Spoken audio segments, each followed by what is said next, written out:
ನಮಸ್ತೆ, ನನ್ನ ಯೂಟ್ಯೂಬ್ ಚಾನಲ್ಗೆ ಎಲ್ಲರೂ ಹೇಗಿದ್ದೀರಾ? ಎಲ್ಲರೂ ಚೆನ್ನಾಗಿದ್ದೀರಾ? ನಾನು ಚೆನ್ನಾಗಿದ್ದೀನಿ. ಎಲ್ಲರೂ ಚೆನ್ನಾಗಿದ್ದೀರಾ ಅಂದ್ಕೊಂಡಿದ್ದೀನಿ. ಇವಾಗ ಟೈಮ್ ಬಂದುಬಿಟ್ಟು ಬೆಳಗ್ಗೆ 4:35. ಈಗ ನಾನು ಎದ್ದಿದ್ದೀನಿ. ಅಂದರೆ ನಾನು ಡೈಲಿ ಇದೇ ಟೈಮ್ಗೆ ಎದ್ದೇಳೋದು. ಅಂದರೆ ಒಂದೊಂದು ದಿವಸ ಎದ್ದೇಳಲ್ಲ, ಒಂದೊಂದು ದಿವಸ ಎದ್ದೇಳ್ತೀನಿ. ಅಲಾರಾಮ್ ಇಟ್ಕೊಂಡ್ರೆ ಬೇಗ ಎದ್ದೇಳ್ತೀನಿ, ಇಲ್ಲಾಂದರೆ ಎದ್ದೇಳಲ್ಲ. ಇವಾಗ ಎದ್ದಿದ್ದೀನಿ. ಅಂದರೆ ಇವಾಗ ಶುಕ್ರವಾರ ಅಲ್ವಾ, ವಾರ ಮಾಡಬೇಕಲ್ಲ, ಅದಕ್ಕೆ ನೈಟು ಯಾಕೋ ಸ್ವಲ್ಪ ನಿದ್ದೆ ಬೇಗ ಬಂದುಬಿಡ್ತಾ, ನಿದ್ದೆ ಮಲಿಕೊಂಬಿಟ್ಟೆ. ಹಂಗಾಗಿ ಏನೂ ಕೆಲಸ ಮಾಡಿರಲಿಲ್ಲ. ಸ್ವಲ್ಪ ಪಾತ್ರೆ ಇದ್ವು, ಮತ್ತು ಅದಕ್ಕೇನೆ ಬೆಳಗ್ಗೆ ತೊಳ್ಕೊಂಡ್ರೆ ಆಯಿತು ಅಂತ ಹಂಗೆ ಮಲಗಿಬಿಟ್ಟಿದ್ದೀನಿ. ನಿದ್ದೆ ಬಂದುಬಿಟ್ಟೈತಿ. ಅದಕ್ಕೆ ಇವಾಗ ಎದ್ದು ಸ್ವಲ್ಪ ಪಾತ್ರೆ ಎಲ್ಲ ಐತೆ ಹಂಗೆ ತೊಳೆದ್ಬಿಟ್ಟು ಸ್ಟವ್ ಎಲ್ಲ ಒರೆಸಿ, ಮತ್ತು ಮಾಮೂಲಿ ನೆಲ ಎಲ್ಲ ಒರೆಸಿ ಪೂಜೆ ಮಾಡೋಣ ಅಂತ ಎದ್ದಿದ್ದೀನಿ. ಅಂದರೆ ಇಷ್ಟೊತ್ತಿನಾಗ ಎದ್ದರೆ ನೈಟು ಬೇಗ ಮಲಿಕೊಂಡು ಬೆಳಗ್ಗೆ ಬೇಗ ಎದ್ದರೆ ಒಂಥರ ಮನಸ್ಸಿಗೂ ಬೇಜಾರು ಅನಿಸಲ್ಲ. ಆಮೇಲೆ ನಮ್ಮಲ್ಲಿರೋ ಸೋಂಬೇರಿತನ ಹೋಗ್ತೈತೆ ಆಚೆ. ಅಂದರೆ ನಾನು ಅಷ್ಟೇ ಡೈಲಿ ಒಂದೊಂದು ದಿವಸ 7 ಗಂಟೆ ಆದರೂ ಎದ್ದೇಳ್ತಾ ಇರಲಿಲ್ಲ. ಆಮೇಲೆ ಮೊನ್ನೆನೂ ಅಷ್ಟೇ ನಾನು ಯಾವಾಗಂದ್ರೆ ಅವಾಗಲೇ ಎದ್ದೇಳೋದು, ಪೂಜೆ ಮಾಡೋದು ಎಲ್ಲ ಮಾಡ್ತಾಯಿದ್ದೆ. ಇವಾಗ ಹಂಗೆ ಮಾಡಲ್ಲ. ಯಾಕಂದರೆ ನಮ್ಮ ಅಕ್ಕ ಒಂದು ದಿವಸ ಹೇಳ್ತು, ನೀನು ಪೂಜೆ ಮಾಡೋದು ಮಾಡ್ತೀಯ, ಒಂದು ಸ್ವಲ್ಪ ಬೇಗ ಎದ್ದು ಮಾಡಮ್ಮ ಅಂತ ಹೇಳ್ತು ನಮ್ಮ ಅಕ್ಕ. ಪೂಜೆ ಬೇಗ ಎದ್ದೋಳು, ಮತ್ತು ಸಂಜೆ ಒಂದು 6:30 ಮಾಡು, ಇಲ್ಲಾಂದರೆ ಬೆಳಗ್ಗೆ 6:30 ಅಷ್ಟೊತ್ತಿಗೆ ದೀಪ ಹಚ್ಚಿರು ಮನೆಯಲ್ಲಿ, ಒಳ್ಳೆಯದು ಅಂತ ಹೇಳ್ತು ನಮ್ಮ ಅಕ್ಕ. ಯಾಕಂದರೆ ನಾವು ಆ ಟೈಮಲ್ಲಿ ಹಚ್ಚಿದ್ರೆ ತುಂಬ ಅಂದರೆ ತುಂಬ ಒಳ್ಳೇದಂತೆ. ನಮ್ಮ ಅಕ್ಕನೂ ಅಷ್ಟೇ ಡೈಲಿ 4:15ಗೆ ಎದ್ದೇಳ್ತೈತಿ. ಎದ್ಬಿಟ್ಟು ನಮ್ಮ ಅಕ್ಕನೂ ಅಷ್ಟೇ ಡೈಲಿ ಪೂಜೆ ಮಾಡುತ್ತೆ. ನಾನು ಹಂಗೂ ಒಂದೊಂದು ದಿವಸ ಪೂಜೆ ನಿಲ್ಲಿಸ್ಬಿಡ್ತೀನಿ. ಆದರೂ ನಮ್ಮ ಅಕ್ಕ ಡೈಲಿ ಪೂಜೆ ಮಾಡ್ತಾರೆ ಅವ್ರ ಮನೆಯಲ್ಲಿ. ಒಂದು ದಿವಸನೂ ಪೂಜೆ ಮಿಸ್ ಮಾಡೋದೇ ಇಲ್ಲ ಅವರು. ಹಾಗಾಗಿ ನನಗೆ ಹೇಳ್ತು ನಮ್ಮ ಅಕ್ಕ, ಬೇಗ ಎದ್ದು ಮಾಡಮ್ಮ, ಮಾಡೋದು ಮಾಡ್ತೀಯ, ಯಾವಾಗಂದ್ರೆ ಅವಾಗ ದೀಪ ಹಚ್ಚಬೇಡ ಅಂತ. ನಾನು ಎಷ್ಟೋ ದಿವಸ 1 ಗಂಟೆಯಲ್ಲಿ 1:15 ದೀಪ ಹಚ್ಚಿದ್ದೀನಿ. ಇವಾಗ ಅನ್ನಿಸ್ತೈತಿ ಇಷ್ಟೊತ್ತಿನಲ್ಲಿ ಎದ್ದೊಳೋದೇ ಒಳ್ಳೆಯದು ಅನ್ನಿಸ್ತೈತಿ ನಮಗೆ. ಯಾಕಂದರೆ ಮನೆ ಕೆಲಸನೂ ಬೇಗ ಆಗ್ತೈತೆ, ಮತ್ತು ಪೂಜೆನೂ ಮಾಡಿಬಿಡ್ಬೋದು ಡೈಲಿ. ಮತ್ತು ತಿಂಡಿಗಳು ಮಾಡೋಂಗಿದ್ರೆ ತಿಂಡಿನೂ ಮಾಡ್ಕೊಬೋದು. 8 ಗಂಟೆ 9 ಗಂಟೆ ಅಷ್ಟೊತ್ತಿಗೆಲ್ಲ ಕೆಲಸ ಮುಗ್ದೋಗಿರುತ್ತೆ ಮನೆಯದು. ಆಮೇಲಿಂದ ಹೊರ್ಗಡೆ ಕೆಲಸ ಎಲ್ಲ ಮಾಡ್ಕೊಬೋದು. ಅದಕ್ಕೋಸ್ಕರ ಅಕಸ್ಮಾತು ಎಲ್ಲಾದರೂ ಹೊರ್ಗಡೆ ಹೋಗ್ತೀವಿ, ಎಲ್ಲಾನ ಒಂದು ದೇವಸ್ಥಾನಕ್ಕೆ ಹೊರಡ್ತೀವಿ, ಮತ್ತು ಎಲ್ಲಾದರೂ ಒಂದು ನೆಂಟ್ರ ಮನೆಗೆ ಹೋಗಬೇಕು, ಇಲ್ಲ ಹೊರ್ಗಡೆ ಎಲ್ಲಾದರೂ ಹೋಗ್ಬೇಕಾಗುತ್ತೆ, ಆವಾಗಲೂ ಬೇಗ ಹೋಗ್ಬೋದಾ? ಈ ಟೈಮ್ಗೆ ಎದ್ದರೆ ನಾವು ಬೇಗ ಎಲ್ಲ ಕೆಲಸ ಮುಗಿಯುತ್ತೆ. ಹಾಗಾಗಿ ಅದಕ್ಕೆ ನಾನು ಇವಾಗ ಬೇಗ ಎದ್ದೇಳೋದು ಅಭ್ಯಾಸ ಮಾಡ್ಕೊತಾ ಇದ್ದೀನಿ. ಅದಕ್ಕೆ ನನ್ನ ಮಗ ಇನ್ನೂ ಮಲಗವನೇ. ಪಾಪ ಅವನಿಗೆ ನಾನು ಪಾತ್ರೆ ತೊಳಿತಾ ಇದ್ದೀನಿ. ನಮ್ಮ ಮನೆಯಲ್ಲಿ ಸಿಂಕಲ್ಲಿ ನೀರು ಸ್ವಲ್ಪ ಶಬ್ದ ಜಾಸ್ತಿ ಆಗ್ತೈತಿ. ಅಂದರೆ ಸ್ವಲ್ಪ ಬರ್ರ ಅಂತ ಬರ್ತಿರ್ತಾವಲ್ವ, ಹಂಗಾಗಿ ಅವನಿಗೆ ಸ್ವಲ್ಪ ಗಲಾಟೆ. ಅದಕ್ಕೆ ಅವನಿಗೆ ಪಾಪ ನಿದ್ದೆ ಬರ್ತಾ ಇಲ್ವೇನೋ, ಅದಕ್ಕೆ ಒದ್ದಾಡ್ತಾವನೆ ನನ್ನ ಮಗ.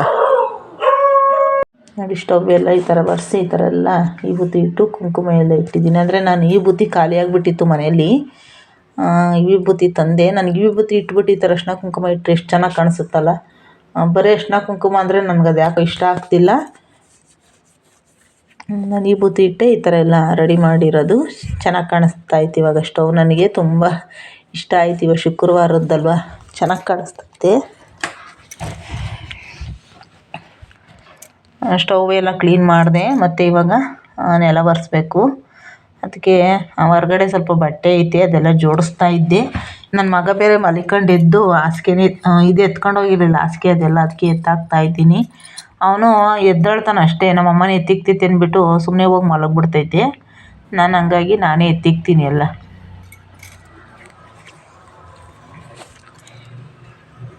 ಎದ್ದೋಗಪ್ಪ ಅಲ್ಲಿ ಮಲಿಕೋ ಅಂದರೆ ಮಲಿಕಂತಾನಲ್ಲ, ಅದು ಖುಷಿ ನನಗೆ. ಅವನು ಒಂದು ಸ್ವಲ್ಪನೂ ಇದು ಮಾಡಲ್ಲ. ಬಿಡು ನಮ್ಮಮ್ಮ ಏನೋ ಮಾಡ್ಕೊಂಡ್ಲಿ ಅಂದ್ಬಿಟ್ಟು ಹೋಗಿ ಮಲಗಿಬಿಡ್ತಾನೆ. ಅಂದರೆ ಅವನಿಗೆ ಫ್ಯಾನಿಂಗ್ ಗಾಳಿ ಇಲ್ಲದ ಮಲಗಲ್ಲ, ಆದರೂ ಮಲಗ್ತಾನೆ ಪಾಪ. ನನಗೋಸ್ಕರ ಅಡ್ಜಸ್ಟ್ ಮಾಡ್ಕೊತಾನೆ. ನೀರಿರಲಿಲ್ಲ, ನೀರು ಖಾಲಿಯಾಗಿತ್ತು. ನೆನ್ನೆ ಸಂಜೆನೇ ಕ್ಯಾನ್ ಎಲ್ಲ ತೊಳೆದ್ಬಿಟ್ಟು ನೀರೆಲ್ಲ ತಂದು ತುಂಬ್ಕೊಂಡೆ. ಅಂದರೆ ಇವತ್ತು ಶುಕ್ರವಾರಕ್ಕೆ, ಮತ್ತು ಕ್ಯಾನ್ ತೊಳೆದು ಒಂದು 5-6 ದಿವಸ ಆಗಿತ್ತು. ನಾನು ನಲ್ಲಿ ನೀರು ಇಟ್ಕೊಂಬರ್ತೀನಿ. ಹಂಗಾಗಿ ಅಡುಗೆ ಮಾಡೋಕ್ಕೆ ಕುಡಿಯೋಕ್ಕೆಲ್ಲ ಫಿಲ್ಟ್ರ್ ನೀರು ಒಂದೇ ಸಮಯಕ್ಕೆ ತರೋಕ್ಕಾಗಲ್ವಲ್ಲ, ಅದಕ್ಕೆ ನಲ್ಲಿ ನೀರು ಇಟ್ಕೊಂಬರ್ತೀನಲ್ಲ. ಕ್ಯಾನೆಲ್ಲ ಒಂಥರ ಆಗಿರುತ್ತೆ. ಅದಕ್ಕೆ ಕ್ಯಾನು 4 ದಿವಸಕ್ಕೆ 5 ದಿವಸಕ್ಕೆ ಒಂದ್ಸಲ ತೊಳೆದಿಟ್ಬಿಡ್ತೀನಿ. ಈ ಥರ ನೀರೆಲ್ಲ ತುಂಬಿಟ್ಕೊಂಡಿದ್ದೆ, ಎಲ್ಲ ರೆಡಿ ಮಾಡ್ಕೊಂಡಿದ್ದೆ. ಸ್ವಲ್ಪ ನೆಲ ಒಂದು ಒರೆಸ್ಬೇಕು. ಮತ್ತು ಹೊರ್ಗಡೆ ಸ್ವಲ್ಪ ಬಟ್ಟೆ ಇತ್ತು, ಅದನ್ನು ಮಡಚಿಡ್ತಾ ಇದ್ದೀನಿ. ಅಂದರೆ ಎಲ್ಲ ನೆಲ ಒರೆಸ್ತಿರ್ತೀನಲ್ವ, ನನಗೆ ಏನೂ ಕೆಳಗಡೆ ಇರಬಾರ್ದು. ನೆಲ ಒರೆಸುವಾಗ ಎಲ್ಲ ಕ್ಲೀನಾಗಿ ಕಾಣಿಸ್ಬೇಕು ನನಗೆ. ಅದಕ್ಕೆ ನೋಡಿ, ಪರ್ಕೆ ಮರ್ತು ಬಂದೆ. ಬಟ್ಟೆ ಎಲ್ಲ ಎತ್ತಿಕ್ಕಿದ್ದೀನಿ, ಮತ್ತು ಪರ್ಕೆ ತರೋಣಂತ ಹೋಗಿ ಬಟ್ಟೆ ಎತ್ತಿಕ್ಬಿಟ್ಟು ಪರ್ಕೆ ಮರ್ತು ಬಂದೆ ಕಸ ಗುಡ್ಸೋಕ್ಕೆ ಅಂತ. ಒಂದೊಂದು ಸಲ ಹಂಗೆ ಮರವು ನೋಡಿ. ಅದಕ್ಕೆ ಇವಾಗ ಕಸ ಗುಡಿಸ್ಬಿಟ್ಟು ನೆಲ ಒರೆಸ್ಬೇಕು. ಮತ್ತು ವಾಶ್ರೂಮು ಮತ್ತು ಬಚ್ಚಲು ಬಾತ್ರೂಮ್ ಎಲ್ಲ ತೊಳಿಬೇಕು ನಾನು. ಅದೆಲ್ಲ ಸ್ವಲ್ಪ ಕ್ಲೀನ್ ಮಾಡ್ಕೊತೀನಿ. ಆದಷ್ಟು ನನಗೆ ಎಲ್ಲ ಕ್ಲೀನಾಗಿದ್ರೇ. ಆಮೇಲೆ ಇವತ್ತು ನಾನು ನನ್ನ ಮನೆ ಕೆಲಸ ಎಲ್ಲ ಮುಗಿಸಿ, ಮತ್ತು ಅಲ್ಲೋಗಿ ನಾನು ನಿನ್ನೆ ಅಲ್ಲಿ ಮನೆ ಕೆಲಸ ಎಲ್ಲ ಮುಗಿಸ್ಬಿಟ್ಟು, ಮತ್ತು ಇವತ್ತು ನನ್ನ ಮಗನಿಗೆ ಕಾಲೇಜ್ಗೆ ಅಡ್ಮಿಷನ್ ಮಾಡ್ಸೋಕೆ ಹೋಗಬೇಕು. ಅದಕ್ಕೆ ಬೇಗ ಎಲ್ಲ ಕೆಲಸ ಮುಗಿಸ್ಬೇಕು. ಅವ್ನಿಗೊಂದು 10:30 ಅಷ್ಟೊತ್ತಿಗೆ ಕಾಲೇಜ್ಗೆ ಅಡ್ಮಿಷನ್ ಮಾಡ್ಸೋಕೆ ಹೋಗ್ಬೇಕು. ಯಾಕಂದರೆ 1 ವರ್ಷದಿಂದ ಕಾಲೇಜ್ ಬಿಟ್ಬಿಟ್ಟಿದ್ದೆ ಅಲ್ವಾ. ಹಂಗಾಗಿ ಇವಾಗ ಫೀಸ್ ಕಟ್ಟಬೇಕು. ಫೀಸ್ ಎಷ್ಟು ಹೇಳ್ತಾರೇನೋ ಗೊತ್ತಿಲ್ಲ, ನೋಡಬೇಕು. ಹೋಗಬೇಕು ಕಾಲೇಜ್ ಹತ್ರ. ಅದಕ್ಕೆ ಕಾಲೇಜ್ಗೆ ಹತ್ರ ಹೋಗ್ಬೇಕಲ್ವ, ಅದಕ್ಕೆ ಇದು ಕೆಲಸ ಬೇಗ ಆಗುತ್ತೆ ಅಂತ ಮಾಡ್ತಾಯಿದ್ದೀನಿ. ಇವಾಗ ಶುಕ್ರವಾರ, ವಾರ ಚೆನ್ನಾಗೈತೆ. ಅದಕ್ಕೇ ನನ್ನ ಮಗನಿಗೂ ಇವತ್ತೇ ಕಾಲೇಜ್ ಅಡ್ಮಿಷನ್ ಮಾಡ್ಸೋಣ ಅಂತ. ನಿನ್ನೆನೇ ಮಾಡಿಸ್ಬೇಕಾಯ್ತು ಅವನಿಗೆ, ನಿನ್ನೆ ಆಗಲಿಲ್ಲ. ಅದಕ್ಕೆ ಇವತ್ತು ಹೋಗಿ ಕಾಲೇಜ್ ಅಡ್ಮಿಷನ್ ಮಾಡಿಸ್ಬರ್ಬೇಕು. ಅಂದರೆ ಮತ್ತೆ ಬಿಟ್ಟಿದ್ನಲ್ವ ವರ್ಷದಿಂದ, ಮತ್ತು ಅಡ್ಮಿಷನ್ ಏನೋ ಅಂತಾರೆ ಅದಕ್ಕೆ. ನನಗೆ ಅಷ್ಟಾಗಿ ಗೊತ್ತಿಲ್ಲ. ಅಡ್ಮಿಷನ್ ಮಾಡಿಸ್ಬೇಕು ಅನ್ನೋದಷ್ಟೇ ನನಗೆ ಗೊತ್ತಿರೋದು. ಮಾಡಿಸ್ಬರ್ಬೇಕು ಹೋಗಿ. ನನ್ನ ಮಗ ಕಾಲೇಜಿಗೆ ಹೋಗ್ತಾನೆ ಇನ್ಮೇಲೆ, ನನಗೆ ಅದೊಂದು ಖುಷಿ. ಯಾಕಂದರೆ ನನ್ನ ಮಗನ ಓದಿಸ್ಬೇಕು ಅನ್ನೋದು ನಂಗೆ ತುಂಬ ಆಸೆ. ಅವ್ನು ಓದಿಸ್ಬೇಕು, ಮತ್ತು ಅವನು ಚೆನ್ನಾಗಿ ಓದಿ ಇನ್ನೊಂದು 2 ವರ್ಷ 3 ವರ್ಷ ಚೆನ್ನಾಗಿ ಓದಿದ್ರೆ ಅವನ ಜೀವನನೂ ಚೆನ್ನಾಗಿರ್ತೈತೆ. ಅದಕ್ಕೋಸ್ಕರ ಅವ್ನು ಓದಿಸ್ಬೇಕು ಅನ್ನೋದು ಆಸೆ ನನಗೆ. ನನಗೆ ಅಲ್ಲಿವರೆಗೂ ದೇವರು ಶಕ್ತಿ, ಆರೋಗ್ಯ 2 ಕೊಟ್ಟರೆ ಸಾಕು. ನನಗಿನ್ನೇನು ಬೇಡ. ನನ್ನ ಮಗನ್ನ ದುಡಿದು ನನ್ನ ಮಗನ್ನ ಓದಿಸೋವಷ್ಟು ಶಕ್ತಿ ಕೊಟ್ಟರೆ ಸಾಕು. ನನಗೆ ಆರೋಗ್ಯ ಒಂದು ಕೊಟ್ಟರೆ ಸಾಕು ದೇವರು. ನೋಡಿ, ಇವಾಗ ನೆಲ ಒರೆಸ್ಕೊಂಡು ಬರ್ತಾಯಿದ್ದೀನಿ. ಇದನ್ನೆಲ್ಲ ನಾನು ಏನಕ್ಕೆ ಹೇಳ್ತೀನಿ ಅಂದರೆ, ಏನೋ ನನಗೆ ನನ್ನ ಮಗನ ಬಗ್ಗೆ ನಾನು ಹೇಳ್ತೀನಿ. ಅಂದರೆ ಒಬ್ಬೊಬ್ರು ಏನು ಅಂದ್ಕೊಂತೀರೋ ಗೊತ್ತಿಲ್ಲ. ಇದೆಲ್ಲ ನಮಗೆ ನಮ್ಮ ಇದರಲ್ಲಿ ನಾನು ಹೇಳ್ಕೊತೀನಿ ಅಷ್ಟೇ. ಯಾಕಂದರೆ ತಾಯ್ದಿರಿಗೆ ಮಕ್ಕಳೇ ಮುಖ್ಯ ಅಲ್ವಾ. ಅವ್ರು ಓದೋದು, ಅವ್ರಿಗೆ ಓದಿಸ್ಬೇಕು, ಅವ್ರನ್ನ ಒಳ್ಳೆ ಒಂದು ವಿದ್ಯಾಭ್ಯಾಸ ಕೊಡಿಸ್ಬೇಕು ಅಂತಲೇ ಎಲ್ಲ ತಾಯ್ದಿರು ಇಷ್ಟಪಡೋದು. ಹಂಗಾಗಿ ನಾನು ಅದೇ ಇಷ್ಟಪಡ್ತೀನಿ, ನನ್ನ ಮಗನ ಓದಿಸ್ಬೇಕು ಅಂತ. ಯಾಕಂದರೆ ನಾವಂತೂ ಮುಂದೆ ಅವ್ರಿಗೆ ಏನೂ ಮಾಡೋಕ್ಕಾಗಲ್ಲ. ಯಾಕಂದರೆ ಈಗಿನ ಇದರಲ್ಲಿ ನಾವೊಂದು ಏನೇನೂ ತಗೊಳಕ್ಕಾಗಲ್ಲ. ಅಂಥದ್ರಲ್ಲಿ ನನ್ನ ಮಗನ್ನ ಓದಿಸ್ಬಿಟ್ರೆ ನಂಗೆ ಅಷ್ಟೇ ಸಾಕು. ಅವನೇ ಮುಂದೆ, ಅವನು ಜೀವನನೂ ಚೆನ್ನಾಗಿರ್ತೈತೆ. ಅದಕ್ಕೋಸ್ಕರ ಇದನ್ನು ನಾನು ಹೇಳಬೇಕು ಅನ್ನಿಸ್ತು, ಹೇಳ್ಕೊತಾ ಇದ್ದೀನಿ ಅಷ್ಟೇ. ನಾನು ಇವಾಗ ಶುಕ್ರವಾರ ಅಲ್ವಾ, ಅದಕ್ಕೆ ನಾನು ಸ್ವಲ್ಪ ನಮ್ಮ ಮನೇಲಿ ಗಂಜು ಖಾಲಿ ಆಗಿಬಿಟ್ಟೈತೆ. ಹಂಗಾಗಿ ಸ್ವಲ್ಪ ಇತ್ತು. ನನಗೆ ಗಂಜಿಲ್ಲ ಅಂದರೆ ಒಂಥರ ಮನೆಯಲ್ಲಿ ಗಂಜು ಇರಲೇಬೇಕು ನನಗೆ. ಅದಕ್ಕೆ ಸ್ವಲ್ಪ ಉಪ್ಪು, ಅರಿಶಿನ ಮತ್ತು ಒಂದು ಸ್ವಲ್ಪ ಸೋಪಿನ ಪುಡಿ, ಗಂಜು ಒಂದು ಸ್ವಲ್ಪ ಇತ್ತು. ಅದನ್ನು ಹಾಕ್ಬಿಟ್ಟು ಹಂಗೆ ನೆಲ ಒರೆಸ್ತಾ ಇದ್ದೀನಿ. ಶುಕ್ರವಾರ ಅಲ್ವಾ, ಅದಕ್ಕೆ ಇದೆಲ್ಲ ಹಾಕಿ ನೆಲ ಒರೆಸಿದ್ರೆ ಏನೋ ಒಂದು ಮನಸ್ಸಿಗೆ, ಅಂದರೆ ನೆಲದಲ್ಲಿ ಏನಾದರೂ ಇವಾಗ ಊಟ ಮಾಡಿರ್ತೀವಿ, ಅದೆಲ್ಲ ಹಂಗೆ ದಿಡ್ಡೆಲ್ಲ ಹಂಗೆ ಇರುತ್ತಲ್ಲ. ಸೋಪಿನ ಪುಡಿ ಹಾಕೊಂಡು ಸ್ವಲ್ಪ ಒರೆಸ್ಬಿಟ್ರೆ ನೆಲದಲ್ಲಿ ದಿಡ್ಡು ಇರೋಲ್ಲ. ಅದಕ್ಕೆ ಅದನ್ನು ಒರೆಸ್ತಾ ಇದ್ದೀನಿ. ನಾನು ಯಾವಾಗಲೂ ಇದೇ ಥರನೇ ಮಾಡೋದು. ನಾನು ಯಾವಾಗ ಡೈಲಿ ಪೂಜೆ ಮಾಡಿದ್ರು ಅಷ್ಟೇ, ಡೈಲಿ ನೆಲ ಒರೆಸ್ಬೇಕು ಅಂದರೂ ಇದೇ ಥರ ಮಾಡ್ತೀನಿ. ಮತ್ತು ಅಮಾವಾಸ್ಯೆ ಪೌರ್ಣಮಿಲೂ ನಾನು ಈ ಥರ ಎಲ್ಲ ನೀರಿಗೆಲ್ಲ ಈ ಥರದ್ದು ಹಾಕ್ಕೊಂಡು ನೆಲ ಒರೆಸ್ತೀನಿ.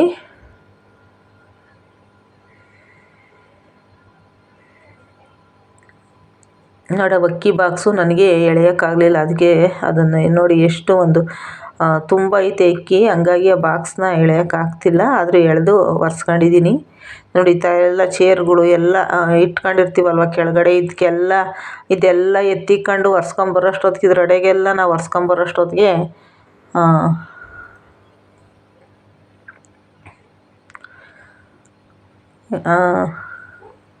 ನೋಡಿ, ಇಷ್ಟು ನೆಲ ಎಲ್ಲ ಒರೆಸಿದ್ದೀನಿ. ಇವಾಗ ಟೈಮ್ ಬಂದ್ಬಿಟ್ಟು 4:45 ಅಷ್ಟೊತ್ತಿಗೆ ನೆಲ ಎಲ್ಲ ಆಯಿತು. ಮತ್ತು ಇನ್ನೊಂದು ಕೆಲಸ ಐತೆ, ಬಾಗಿಲೆಲ್ಲ ಹೊಸಲೆಲ್ಲ ಒರೆಸ್ಬೇಕಲ್ವ. ಆಚೆ ಹೊಸ್ಲೆಲ್ಲ ಒರೆಸುವಾಗ ವೀಡಿಯೋ ಮಾಡೋಕ್ಕಾಗಲ್ಲ, ಯಾಕಂದರೆ ಕತ್ತಲು ಆಚೆಗಡೆ ಬೆಳಕು ಕಾಣಿಸಲ್ಲ.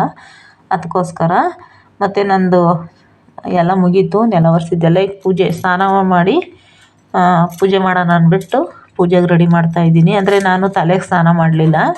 ತಲೆಗೆ ಡೈಲಿ ಸ್ನಾನ ಮಾಡಿದ್ರೆ ತಲೆನೋವು ಬಂದುಬಿಡುತ್ತೆ, ಅದಕ್ಕೆ ನಾನು ತಲೆ ಸ್ನಾನ ಮಾಡಿಲ್ಲ.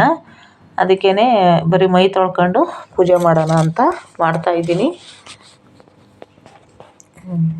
ಎಲೆ ತಂದಿದ್ದೆ ನೆನ್ನೆ, ಎಲೆ ಒಂದು ಒರ್ದೋಗೈತೆ, ಒಂದು ಚೆನ್ನಾಗೈತೆ. ಅದಕ್ಕೋಸ್ಕರ ಚೆನ್ನಾಗಿರೋದು ಆರಿಸಿ ಇಡ್ತಾಯಿದ್ದೀನಿ ಕಳ್ಸೋಕ್ಕೆ. ಅಂದರೆ ಕಳ್ಸೋಕ್ಕೆ ವಿಳ್ಯದೆಲೆ ಇಟ್ಟಿರಲಿಲ್ಲ, ಇವತ್ತು ಇಡ್ತಾಯಿದ್ದೀನಿ. ಫಸ್ಟೆಲ್ಲ ನಾನು ಕಳ್ಸೋಕ್ಕೆ ಬೇವಿನ ಸೊಪ್ಪು, ಇದು ಮಾವಿನ ಸೊಪ್ಪು ಇಡ್ತಿದ್ದೆ, ಮಾವಿನ ಸೊಪ್ಪು ಇಡ್ತಿದ್ದೆ. 5 ಎಲೆ 3 ಎಲೆ ಮಾವಿನ ಸೊಪ್ಪು ಇಡ್ತಿದ್ದೆ. ಒಬ್ರು ಹೇಳಿದ್ರು, ನೀನು ಮಾವಿನ ಸೊಪ್ಪು ಇಡಬಾರ್ದು, ಕಳ್ಸೋಕ್ಕೆ ಕಾಯಿ ಇಟ್ಟರೆ ಮಾತ್ರ ಮಾವಿನ ಸೊಪ್ಪು ಇಡಬೇಕು, ಇಲ್ಲಾಂದರೆ ಇಡಬಾರ್ದು ಅಂತ ಹೇಳಿದ್ರು. ಅದಕ್ಕೆ ನಾನು ಹೌದಾ ಅಂದ್ಬಿಟ್ಟು ಮತ್ತೆ ನಾನು ವಿಳ್ಯದೆಲೆ ಇಟ್ಟರೆ ಒಂಥರ ನಮ್ಮ ಮಾಮೂಲಿ ಕಳ್ಸೋಕ್ಕೆ ವಿಳ್ಯದೆಲೆ ಇಟ್ಟಂಗೆ, ಕಾಯಿ ಏನಾದರೂ ಇಟ್ಟರೆ ಮಾತ್ರ ಮಾವಿನ ಎಲೆ ಇಡಬೇಕಂತ, ಅದು ಕಳ್ಸೋ ಥರ ಅಂತೆ. ಇದು ಸುಮ್ಮನೆ ಏನೋ ನಾವು ಇಟ್ಟಿದ್ದು ಚಿಕ್ಕದೊಂದು ಕಳ್ಸಲ್ವ, ಅದಕ್ಕೆ ವಿಳ್ಯದೆಲೆ ಇಟ್ಬಿಟ್ಟು ಪೂಜೆ ಮಾಡಿದ್ರು ನಡೆಯುತ್ತಂತೆ. ಅದಕ್ಕೆ ಯಾರೋ ಹೇಳಿದ್ರು, ಅದಕ್ಕೆ ನಾನು ಅದನ್ನು ಕೇಳಿಸ್ಕೊಂಡು ಬಂದೆ. ಅಂದರೆ ಒಬ್ಬೊಬ್ರು ಯಾರಾದರೂ ಒಂದು ಹೇಳಿದ್ರೆ ನಾವು ಅದನ್ನು ಕೇಳಿಸ್ಕೋಬೇಕು ಮತ್ತು ತಿಳ್ಕೋಬೇಕು. ಇವಾಗ ನಮಗೇನು ಗೊತ್ತಿರಲ್ಲ, ಅದ್ರ ಬಗ್ಗೆ ತಿಳ್ಕೋಬೇಕು. ಮತ್ತು ನಮಗೆ ಒಂದೇನೋ ಒಂದು ಪೂಜೆ ವಿಧಾನದ ಬಗ್ಗೆ ಗೊತ್ತಿರಲ್ಲ, ಅದೆಲ್ಲ ತಿಳ್ಕೋಬೇಕು. ತಿಳ್ಕೊಂಡ್ರೆ ನಮಗೆ ಒಳ್ಳೆಯದಲ್ವ.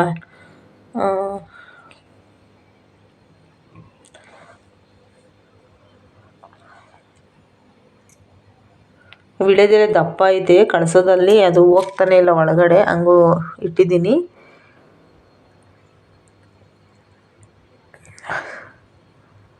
ನೋಡಿ, ವಿಳ್ಯದೆಲೆನೇ ಒಂದೊಂದು ಚೆನ್ನಾಗೇ ಕೊಡಲ್ಲ. ನಾನು ಹಂಗೂ ಕಳ್ಸೋಕೆ ಬೇಕು ಅಂತ ಅಂದಿದ್ದಕ್ಕೇ ಚೆನ್ನಾಗಿರೋ ಎಲೆ ಕೊಡಲ್ಲ, ಆಮೇಲೆ ಎಲ್ಲ ಬಲ್ತೋಗಿರುತ್ತೆ ಎಲೆ.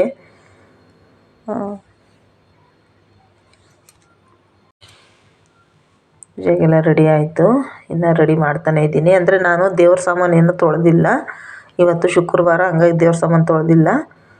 ಯಾಕಪ್ಪ ಅಂತ ಅಂದರೆ ಆಗಾಗ್ಲೂ ತೊಳೆಯೋದು ಬೇಡ ಅಂದ್ಬಿಟ್ಟು ನನಗೆ ನಾನು ವಾರಕ್ಕೊಂದ್ಸಲಿನೋ ಯಾವಾಗಲೂ ಒಂದ್ಸಲ ತೊಳಿತೀನಿ ಅಷ್ಟೇ ದೇವ್ರ ಸಾಮಾನು. ಯಾವಾಗಲೂ ತೊಳೆಯೋದು ಬೇಡ ಅಂದ್ಕೊಂಡಿದ್ದೀನಿ, ಯಾಕಂದರೆ ಯಾವಾಗಲೂ ತೊಳಿಬಾರ್ದಂತೆ ದೇವ್ರ ಸಾಮಾನು, ಅದಕ್ಕೆ ಯಾವಾಗಲೂ ತೊಳೆಯಲ್ಲ ಇನ್ನು. ಆಮೇಲೆ ನಮ್ಮ ಮನೆಯಲ್ಲಿ ಧೂಳು ಜಾಸ್ತಿ, ಧೂಳೆಲ್ಲ ಕೂತ್ಕೊಂಡ್ಬಿಡುತ್ತೆ ಮತ್ತು ಪೋಟದಲ್ಲಿ ಮತ್ತು ದೀಪದಲ್ಲೆಲ್ಲ ಧೂಳು ಕೂತಿರುತ್ತೆ. ಅದಕ್ಕೋಸ್ಕರ ತೊಳಿತೀನಿ ಅಷ್ಟೇ ನಾನು. ದೇವ್ರ ರೂಮ್ ಇದ್ದರೆ ಒಂಥರ ಸೊರೋಗುತ್ತಲ್ವ, ದೇವ್ರ ರೂಮ್ ಇಲ್ವಲ್ಲ, ಅದಕ್ಕೆ ದೇವ್ರ ಸಾಮಾನು ತೊಳಿಲೇಬೇಕು ನಾನು. ವಾರಕ್ಕೊಂದ್ಸಲ ಕ್ಲೀನ್ ಮಾಡ್ಕೊತೀನಿ ದೇವ್ರ ಸಾಮಾನು. ದೇವ್ರ ಸಾಮಾನು ಅಂದರೆ ಇಷ್ಟೇ ಇರೋದು. ಫಸ್ಟೆಲ್ಲ ಇತ್ತು ದೇವ್ರ ಸಾಮಾನು, ನಾನೆಲ್ಲ ಹಾಕ್ಬಿಟ್ಟೆ, ಜಾಸ್ತಿ ಬೇಡ ಅಂದ್ಬಿಟ್ಟು. ಸಾಕು ಸಿಂಪಲಾಗಿ 2 ದೀಪ, ಒಂದು ಕಳ್ಸದ ಚೊಂಬು ಅಷ್ಟೇ ಇಟ್ಟಿದ್ದೀನಲ್ವ, ಅಷ್ಟೇ ತೊಳಿತೀನಿ ಸಾಕು ಅಂದ್ಬಿಟ್ಟು. ಅಂದರೆ ಇದು ನಾನು ಪೂಜಾ ರೂಮ್ ಥರ ಮಾಡಿಸಿದ್ದೀನಲ್ವ, ಇದು ಮರದ್ದು. ಇದು ನೀರೆಲ್ಲ ಬೀಳೋಂಗಿಲ್ಲ ಇದಕ್ಕೆ, ನೀರು ಬಿದ್ದರೆ ಒಂಥರ ಆಗ್ಬಿಡುತ್ತೆ. ಅದಕ್ಕೆ ನೀರೇನು ಜಾಸ್ತಿ ಇದು ಮಾಡಲ್ಲ, ಅದಕ್ಕೆ ನೀರೆಲ್ಲ ಒರೆಸ್ಕೊಂಡು ನೋಡಿ. ಇವಾಗ ನೆನ್ನೆ ತಂದಿದ್ದೆ 1/4 kg ಹೂವು ತಂದಿದ್ದೆ ನೆನ್ನೆ, ಹಂಗಾಗಿ ಪೂಜೆಗೆ ಅಂತಲೇ. ಅಂದರೆ ಇತ್ತೀಚೆಗೆ ನಾನು ಹೂವು ಮಾರೋದನ್ನ ನಿಲ್ಲಿಸಿದ್ದೀನಿ. ಯಾಕಪ್ಪ ಅಂದರೆ ಈಗ ನನ್ನ ಮಗನಿಗೆ ಅಡ್ಮಿಷನ್ನು ಮಾಡಿಸ್ಬೇಕು, ಮತ್ತು ಅವನಿಗೆ ಕಾಲೇಜಿಗೆ ಫೀಸ್ ಹಂಚ್ಬೇಕು, ಮತ್ತು ಇವಾಗ ಎಲ್ಲನೂ ಮೇಂಟೈನ್ ಮಾಡಬೇಕಲ್ವ. ಹಂಗಾಗಿ ನನಗಿವಾಗ ಸದ್ಯ 1-2 ದಿವಸ ಹೂವು ಮಾರೋದನ್ನ ನಿಲ್ಲಿಸಿದ್ದೀನಿ ನಾನು. ಇವಾಗ ನನಗೆ ಹೂವು ಹಾಕೋಕ್ಕೆ ಎಲ್ಲ ಬಂಡವಾಳ ಬೇಕಲ್ವ, ಹೂವು ಮಾರೋಕ್ಕೆ ಇವಾಗ ಬಂಡವಾಳ ಬೇಕೇ ಬೇಕು. ಅದಕ್ಕೋಸ್ಕರ ಇವಾಗ ನನ್ನ ಮಗನಿಗೆ ಫೀಸ್ ಹೊಂಚೋದ, ಇಲ್ಲ ನಾನು ಹೂವಿನ ಬಂಡವಾಳಕ್ಕೆ ಹೊಂಚೋದ, ಅದಕ್ಕೋಸ್ಕರ ಅವನಿಗೆ ಕಾಲೇಜ್ ಅಡ್ಮಿಷನ್ ಮಾಡಿಸಿದ್ಮೇಲೆ ನೋಡ್ಕೊಳ್ಳೋಣ ಅಂದ್ಬಿಟ್ಟು ನಾನು ಹೂವು ನಿಲ್ಲಿಸಿದ್ದೀನಿ.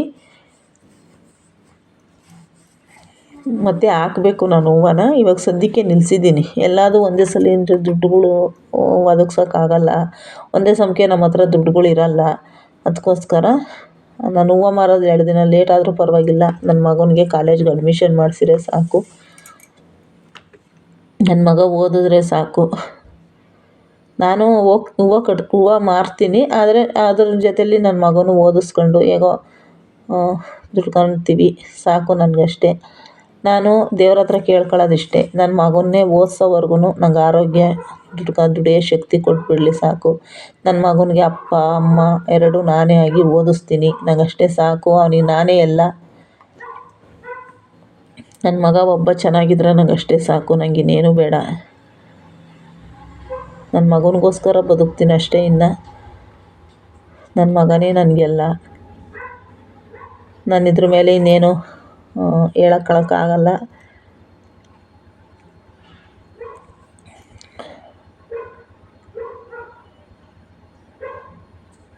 ದೀಪ ಎಲ್ಲ ಹಚ್ಚಿದ್ದೀನಿ. ದೀಪ ಎಲ್ಲ ಹಚ್ಚಿದೆ. ದೀಪ ಹಚ್ಚೋಷ್ಟೊತ್ತಿಗೆ ಆವಾಗಲೇ 6 ಗಂಟೆ ಆಗಿತ್ತು. ನಾನು ದೀಪ ಹಚ್ಚಿದಾಗ 6 ಗಂಟೆ ಆಗಿತ್ತು. ಇನ್ನೂ ಅರ್ಧ ಗಂಟೆ ಇತ್ತು ನಾನು ದೀಪ ಹಚ್ಚೋಕ್ಕೆ. ಆದರೂ ಬೇಗನೆ ಹಚ್ಚಿದೆ ದೀಪ. ಯಾವಾಗಿದ್ದರೂ ಮಾಡೋದೇ ಅಲ್ವ. ನನಗೆ ಏನಪ್ಪ ಅಂದರೆ ಕೆಲಸಗಳು ಬೇಗ ಬೇಗ ಆಗೋಗ್ಬಿಡ್ಬೇಕು. ನನಗೆ ನಿಧಾನ ಮಾಡಿದ್ರೆ ಆಗಲ್ಲ. ಸ್ವಲ್ಪ ಏನೇ ಕೆಲಸ ಇರಲಿ ಬೇಗ ಮುಗ್ದೋಗ್ಬಿಟ್ರೆ ನಮಗೆ ಒಂಥರ ಅಲ್ವ ಖುಷಿ. ಕೆಲಸಗಳು ಬೇಗ ಮುಗಿಸಿದ್ರೆ ಒಂಥರ ಖುಷಿ ನಮಗೂ, ಬೇಗ ಕೆಲಸ ಮುಗೀತಲ್ಲ ಅಂತ. ಅದಕ್ಕೆ ಬೇಗನೆ ಪೂಜೆನೂ ಆಯಿತು.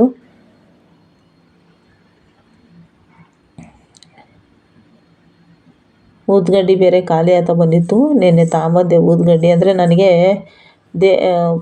ದೀಪದ ಹತ್ರ ದೀಪದ ಎಣ್ಣೆ, ಊದ್ಗಡ್ಡಿ, ಊದುಬತ್ತಿ ಮತ್ತು ಇವು ಗೆಜ್ಜುಬತ್ತಿಗಳು ಇವೆಲ್ಲ ನನಗೆ, ಆಮೇಲೆ ತುಪ್ಪದ ಬತ್ತಿ ಇವೆಲ್ಲ ನನಗೆ ಖಾಲಿ ಆಗ್ಬಿಟ್ಟು, ಸಾರಿ ಗೆಜ್ಜುಬತ್ತಿ ತರೋಲ್ಲ ಯಾವಾಗ್ಲೂ, ತುಪ್ಪದ ಬತ್ತಿ ಇದೆಲ್ಲ ಖಾಲಿ ಆಗಿಬಿಟ್ರೆ, ಹೂವು ಎಲ್ಲ ಖಾಲಿ ಆಗಿಬಿಟ್ರೆ ಏನೋ ಒಂಥರ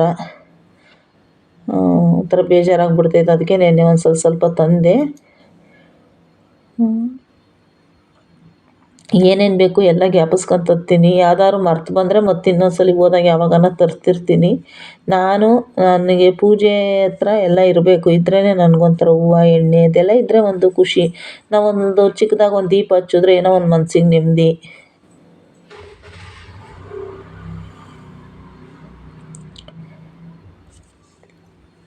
ಅಂದರೆ ಅದ್ರ ಕೆಳಗಡೆಗೆ ಅಲ್ಲಿ ಇಡ್ತಾ ಇದ್ದೀನಲ್ವ ಬಾಕ್ಸ್ ಥರ, ಅದ್ರ ಒಳಗಡೆ ಅಂದರೆ ನನ್ನ ದೇವ್ರ ಐಟಮ್ ಎಲ್ಲ ಇಟ್ಕೊಳ್ಳೋಕ್ಕೆ ಅದು ಚೆನ್ನಾಗೈತೆ ಬಾಕ್ಸು.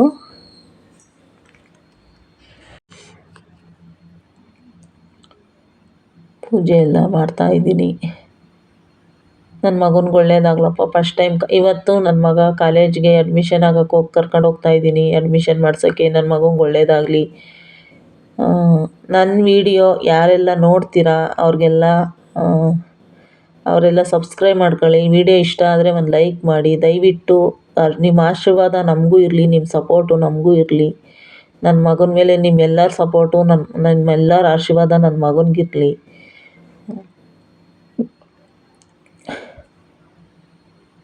ಕಮೆಂಟ್ ಮಾಡೋರೆಲ್ಲ ಕನ್ನಡದಲ್ಲಿ ಕಮೆಂಟ್ ಮಾಡಿ. ನನ್ನ ವಿಡಿಯೋ ಯಾರಿಗೆಲ್ಲ ಇಷ್ಟ ಆಗುತ್ತೆ ಕಮೆಂಟ್ ಮಾಡಿ, ಲೈಕ್ ಮಾಡಿ. ಲೈಕ್ ಮಾಡೋದು ಮರಿಬೇಡಿ. ಹೊಸಬ್ರಾಗಲಿ ಹಳಬ್ರಾಗಲಿ ಯಾರೇ ಆಗಿರಲಿ ನೀವು ಸಬ್ಸ್ಕ್ರೈಬ್ ಮಾಡ್ಕೊಳ್ಳಿ. ಹಾಗೆ ನಿಮ್ಗೆ ಯಾರಾದರೂ ನಿಮ್ಮ ಮನೆಯಲ್ಲಿ ಯಾರಾದರೂ ಇದ್ದರೆ ಅವ್ರಿಗೆಲ್ಲ ನನ್ನ ವೀಡಿಯೋನ ತೋರಿಸಿ, ನನ್ನ ವೀಡಿಯೋಗೊಂದು ಸಪೋರ್ಟ್ ಮಾಡಿಸಿ ಸಾಕು. ಒಂದು ಲೈಕ್ ಮಾಡಿಸಿ ಮತ್ತು ಒಂದು ಸಬ್ಸ್ಕ್ರೈಬ್ ಮಾಡಿಸ್ಕೊಡಿ. ಅಷ್ಟೇ ಕೇಳ್ಕೊಳ್ಳೋದು. ನಿಮ್ಮದೊಂದು ಸಬ್ಸ್ಕ್ರೈಬರು ಒಂದು ಲೈಕ್ ಅಷ್ಟೇ ನಮಗೆ. ಪೂಜೆ ಎಲ್ಲ ಆಯಿತು ನೋಡಿ. ಒಂಥರ ಮನಸ್ಸಿಗೆ ಒಂಥರ ಏನೋ ಒಂದು ಖುಷಿ ಅಲ್ವಾ. ಮನೆಯಲ್ಲಿ ನಿಜವಾಗ್ಲೂ ನಾವು ಎಲ್ಲೆಲ್ಲೋ ದೇವ್ರುಗಳಿಗೆಲ್ಲ ಮನೆಯಲ್ಲಿ ಪೂಜೆ ಮಾಡಿಬಿಟ್ರೆ ಎಷ್ಟು ಒಂದು ಇದು ಅಂದರೆ, ಒಂದು 3 ದಿವಸ ನಾವೇನಾದರೂ ಮನೇಲಿ ವಾರ ಮಾಡಲಿಲ್ಲ ಅಂದರೆ ಎಷ್ಟು ಬೇಜಾರಾಗ್ಬಿಡುತ್ತೆ ಅಂದರೆ, ಏನೋ ಕಳ್ಕೊಂಬಿಟ್ಟಿದ್ದೀವೇನಪ್ಪ ಮನೆಯಲ್ಲಿ ಅನ್ಸೋ ಥರ ಆಗ್ಬಿಡುತ್ತೆ ನನಗೆ. ಅಂದರೆ ಎಲ್ಲರಿಗೂ ಅಷ್ಟೇ, ನಾನೊಬ್ಬಳಿಗೆ ಅಂತಲ್ಲ, ಪ್ರತಿಯೊಬ್ಬರಿಗೂ ಅಷ್ಟೇ. ಮನೇಲಿ ಪೂಜೆ ಮಾಡಲಿಲ್ಲ ಅಂದರೆ ಏನೋ ಒಂಥರ. ಪೂಜೆ ಮಾಡಲೇಬೇಕು. ಯಾಕಂದರೆ ನಮಗೆ, ನಮ್ಮ ಮಕ್ಕಳಿಗೆ, ನಮ್ಮ ಮನೆಗೆ ಒಳ್ಳೆಯದಾಗಬೇಕು. ಅದಕ್ಕೋಸ್ಕರ ನಾವು ಪೂಜೆ ಮಾಡಬೇಕು.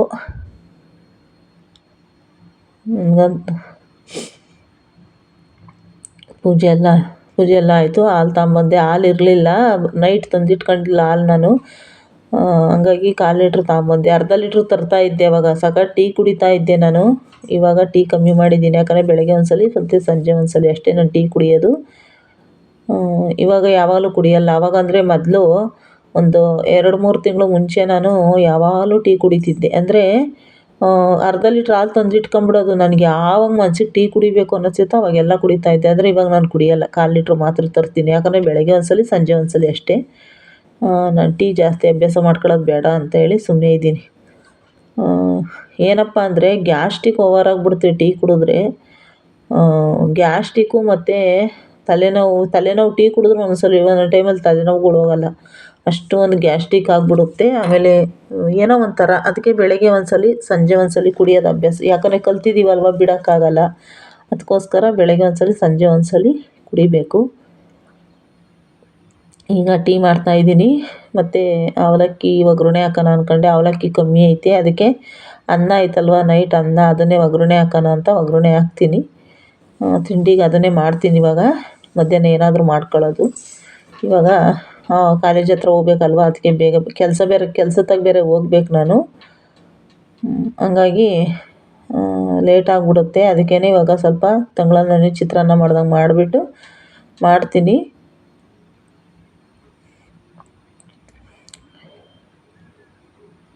ಕೆಲಸ ಮುಗಿಸ್ಕೊಂಡು ಬಂದು ಇದೆಲ್ಲ ಮನೆಗೆಲ್ಲ ಮತ್ತೆ ಎಲ್ಲ ಊಟ ಎಲ್ಲ ಮಾಡೋಗೋಷ್ಟೊತ್ತಿಗೆ, ತಿಂಡಿ ತಿಂದು ಹೋಗೋಷ್ಟೊತ್ತಿಗೆ ಅದೇ ಟೈಮ್ ಆಗ್ತಿತ್ತು. ಅದಕ್ಕೇ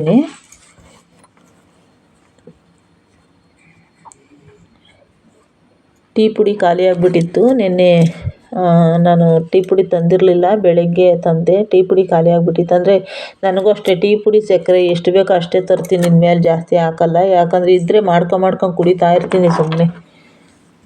ಅದಕ್ಕೆ ಮೊನ್ನೆ ಒಂದು 3-4 ದಿವಸ ತಲೆನೋವು ಬೇರೆ, ಆಮೇಲೆ ಹೆಂಗೆಂಗೋ ಆಗೋಯ್ತು. ಈಗ ನೋಡಿ ಟೀ ಮಾಡ್ಕೊಂಡು ಬಂದೆ. ಟೀ ಕುಡಿದ್ಬಿಟ್ಟು ಆಮೇಲೆ ತಿಂಡಿಗೆ ರೆಡಿ ಮಾಡೋಣ ಅಂದ್ಬಿಟ್ಟು, ತಿಂಡಿ ಇನ್ನೂ ಮಾಡಿಲ್ವಲ್ಲ, ಅದಕ್ಕೆ ನನಗೆ ಈ ಥರ ನೆಲದಲ್ಲಿ ಕೂತ್ಕೊಂಡು ಈ ಥರ ಟೀ ಕುಡಿದ್ರೆ ಏನೋ ಒಂದು ಮನಸ್ಸಿಗೆ ಒಂಥರ. ಅಂದರೆ ನನ್ನ ಮಗ ಟೀ ಕುಡಿ ಬಾರೋ ಅಂತ ಕರಿತಾ ಇದ್ದೀನಿ, ಅವನಿನ್ನೂ ಬಂದಿಲ್ಲ. ಅವ್ನ ಪಾಲಿಂದ ಈ ಕಡೆ ಇಟ್ಟಿದ್ದೀನಿ, ನಾನಿವಾಗ ಕುಡಿತಾ ಇದ್ದೀನಿ. ರಾತ್ರಿ ಯಾಕೋ ಸರಿಗೆ ಊಟ ಮಾಡೋಕ್ಕಾಗಲಿಲ್ಲ, ಹಾಗಾಗಿ ಹೊಟ್ಟೆ ಬೇರೆ ಸಿಕ್ತಿತ್ತು ನೋಡಿ. ಅದಕ್ಕೇ ಒಂದು ಬನ್ ತಿಂತಾಯಿದ್ದೀನಿ. ಬನ್ ಚೆನ್ನಾಗಿತ್ತು, ಬನ್ ತಿಂತಾಯಿದ್ದೀನಿ.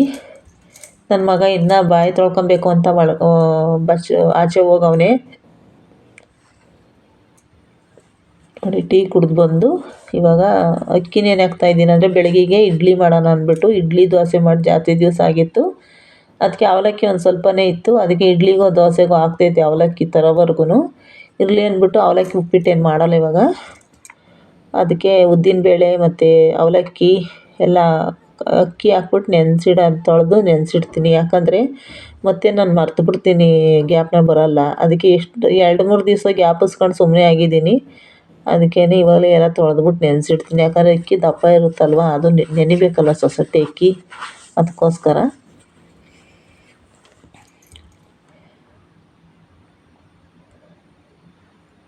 ಬೆಳಗ್ಗೆಗೆ ಅಷ್ಟೊತ್ತಿಗೆ ಎದ್ದು ಇಡ್ಲಿ ಮಾಡ್ತೀನಿ, ದೋಸೆ ಮಾಡಲ್ಲ. ಇಡ್ಲಿ ಮಾಡೋಣ ಅಂದ್ಬಿಟ್ಟು ನೈಟ್ ರುಬ್ಬಿಕ್ತೀನಿ. ಅದಕ್ಕೆ ಇವಾಗ ಸ್ವಲ್ಪ ಎಲ್ಲ ತೊಳೆದು ಅದೆಲ್ಲ ಕ್ಲೀನ್ ಮಾಡೋಣ ಅಂತ ತೊಳಿತಾ ಇದ್ದೀನಿ. ಈಗ ಇದನ್ನು ತೊಳೆದಿಟ್ಬಿಟ್ಟು ನಾನು ತಿಂಡಿ ಮಾಡಬೇಕು ನೋಡಿ. ಇದು ನಾನು ರಾತ್ರಿದು ಒಂದು ಸ್ವಲ್ಪ ತಂಗ್ಳನ್ನ ಮಿಕ್ಕಿತ್ತಲ್ಲ, ಅದೇ ಅನ್ನನೇ ತಂಗ್ಳನ್ನ ಮಿಕ್ಕಿತ್ತು, ಅದಕ್ಕೇ ಒಗ್ಗರಣೆ ಮಾಡ್ತಾಯಿದ್ದೀನಿ.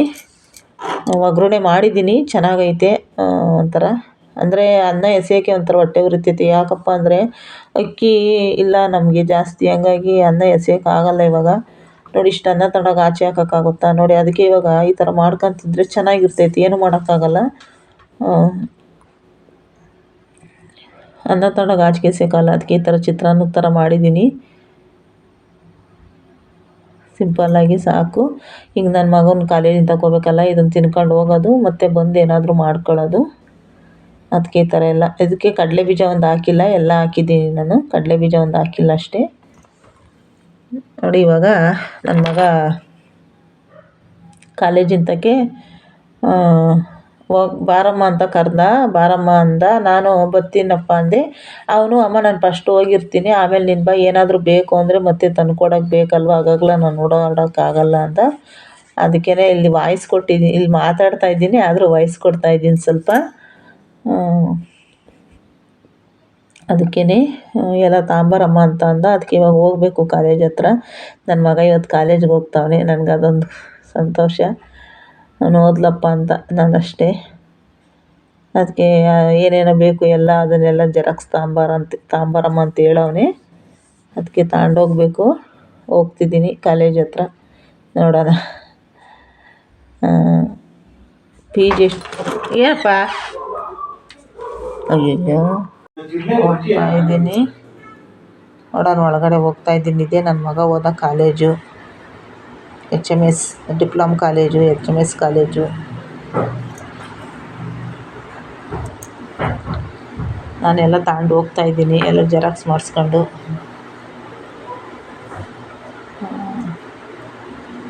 ಒಳಗಡೆ ಹೋಗ್ತಾ ಇದ್ದೀನಿ ಅಂದರೆ ನನಗೆ ಭಯ ಆಗ್ತೈತೆ. ವೀಡಿಯೋ ಮಾಡ್ಕೊಂಡೆ ಹೋಗ್ತಾ ಇದ್ದೀನಿ ನೋಡೋಣ ಅಂದ್ಬಿಟ್ಟು, ಆದರೂ ಭಯ ಆಗ್ತೈತೆ ಯಾರು ನಂಬಿಡ್ತಾರೋ ಅಂತ. ಹಂಗೆ ನಿಧಾನಕ್ಕೆ ನೋಡ್ಕೊಂಡೆ ವೀಡಿಯೋ ಮಾಡ್ಕೊಂಡು ಹೋಗ್ತಾ ಇದ್ದೀನಿ. ಆ ಕಡೆ ಈ ಕಡೆ ಬರೀ ರೋಡ್ ಅಷ್ಟೇ ವೀಡಿಯೋ ಮಾಡ್ತಾಯಿದ್ದೀನಿ, ಮೇಲೆಲ್ಲ ವೀಡಿಯೋ ಮಾಡೋಕ್ಕಾಗ್ತಿಲ್ಲ.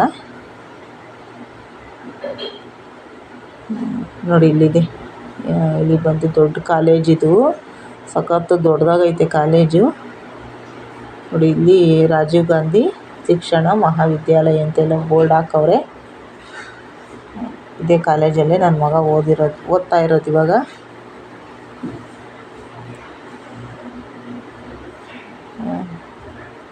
ಹೊರಗಡೆ ಹೋಗ್ತಾ ಇದ್ದೀನಿ. ಮೇಲ್ಗಡೆ ಬೋರ್ಡ್ ಎಲ್ಲ ತೆಗೆದ್ಬಿಟ್ಟವ್ರೆ.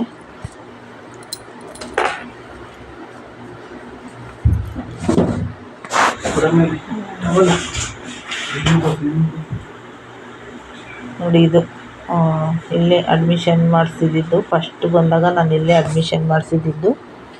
ಇವಾಗ ಅಡ್ಮಿಷನ್ ಅಂದರೆ ಫಸ್ಟ್ ಅಡ್ಮಿಷನ್ ಈ ಕಡೆ ಮಾಡ್ಕೊತಾರೆ, ಸೆಕೆಂಡ್ ಅಡ್ಮಿಷನ್ ಇಲ್ಲಿ ಮಾಡ್ಕೊತಾರೆ. ಅಂದರೆ ರೀ ಅಡ್ಮಿಷನ್ ಏನೋ ಅಂತಾರಲ್ವ, ಅದು ಈ ಕಡೆ ಮಾಡ್ಕೊತಾರೆ, ಈ ಕಡೆ ಇಲ್ಲಿ ಮಾಡ್ಕೊತಾರೆ. ಇನ್ನು ಎಲ್ಲ ಹುಡುಗರೆಲ್ಲ ಅಡ್ಮಿಷನ್ ಮಾಡಿಸೋರು ಮತ್ತು ಅಡ್ಮಿಷನ್ ಮಾಡಿಸೋರು, ಎಕ್ಸಾಮ್ಗೆ ಹೋಗೋರು ಎಲ್ಲ ಬರ್ತಾಯಿದ್ದು ಹುಡುಗರನ್ನ. ನನ್ನ ಮಗ ಆ ಕಡೆ ಹೋಗವನೆ, ಅವ್ರು ಯಾರೋ ಕರ್ಕೊಂಬರ್ತೀನಿ ಅಂತ. ನೋಡಿ ಇದೇ ಅವ್ರ ಕಾಲೇಜು.